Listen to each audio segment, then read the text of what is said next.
Si te pidiera que señales a quien tú crees que es el culpable de tanta contaminación en el planeta, ¿a quién señalarías? Hi, I'm Jagni. Y esa pregunta nos hizo un profesor hace unas semanas en una clase.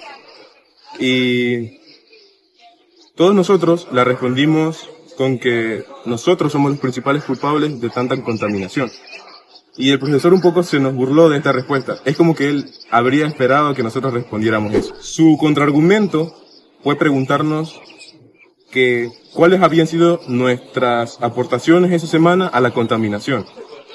Y ante esto nosotros nos quedamos sin saber qué responder, porque ninguno de los que nos habíamos culpado a nosotros mismos habíamos contribuido activamente en la contaminación. Y al vernos que no sabíamos qué responder, él se volvió a reír y presentó su contraargumento.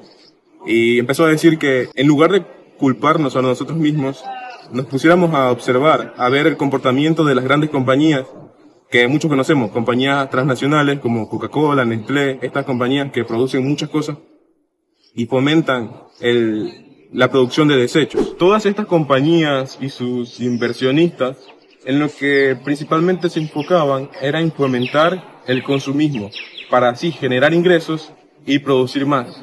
Y con esa producción generar más ingresos y producir más y así sucesivamente. A todas estas compañías y a sus inversionistas no les preocupaba el medio ambiente, como lo hacen ver en sus campañas de protección ambiental, de reciclaje. Esto, según el profesor, es solo una fachada para deslindarse de esta responsabilidad y hacernos pensar que la culpa recae sobre nosotros. Además, es bien sabido que las familias de muchos recursos producen al año más CO2 que las familias de bajos recursos, producen más desperdicio. Los países más desarrollados producen más CO2 por habitante que los países en vías de desarrollo. Todo esto es real. Entonces nadie le pudo refutar los argumentos del profesor y todos aceptamos eso. Y bueno, eso fue hasta que me empezaron a salir videos de personas aquí en Ecuador. Uno que la verdad me dejó pensando fue en cierto lugar del centro, los empleados de un local habían adornado afuera del local un macetero con flores. Y a pesar de que afuera había también lugares para arrojar la basura, la gente dejaba la basura ahí en el macetero.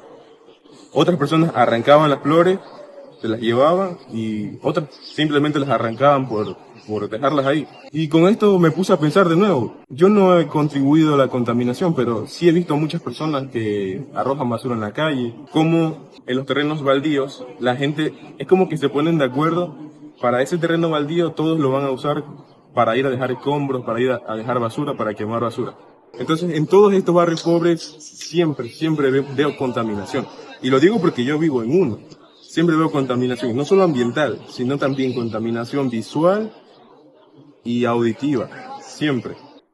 Y es un desorden increíble que el profesor no mencionó cuando presentó su argumento de que nosotros los pobres no contaminamos, que son los ricos los que contaminan. Sí, como una persona que ha vivido en este tipo de entornos, o mejor dicho, que vive en este tipo de entornos, puedo decir con certeza que no todos contribuimos a la contaminación, pero para mí es muy común ver a personas normales, de a pie, como yo, haciéndolo, contaminando. Pero entonces, nuevamente, ¿de quién es la culpa? Claramente los ricos y las empresas son los que más contaminan, pero la clase trabajadora no es exactamente buena poniendo de su parte en el reciclaje, en el manejo de los recursos, en aguantarse un poco en el consumismo y cuidando los espacios que habitan.